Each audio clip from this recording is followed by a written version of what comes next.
All right, hey guys, welcome to the channel. So today I'm going to be doing a review on the Openroad Panther 3S series winch. 12,000 pounds capacity, and it's got a synthetic rope. So I have had the older version reverse winch. Now I have the new version. Openroad was kind enough to send this to me, so props to them. So I got the Jeep Gladiator down in the gully. I'm gonna hook it up to the tree up here, and I'm basically just gonna have the winch pull the Jeep Gladiator in neutral and let it do all the work and see if I can pull it up this gully, which I'm sure it's going to. 12,000 pounds is a lot. It's gonna be a lot of weight on the winch, but well, let's see if it does it.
So end result, the winch worked great. It pulled the Jeep right out of the gully.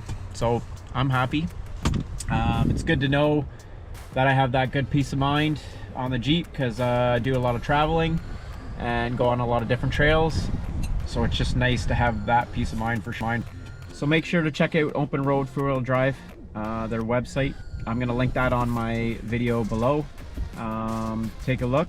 There's some Black Friday deals on there right now, especially on this winch, so I would definitely head there. If you're looking for a winch, this would be the winch for you. You want to save some money, here you go. Hope you guys enjoyed the video, and subscribe to the channel, and make sure to watch more videos. Overland AF Adventures signing out. Peace.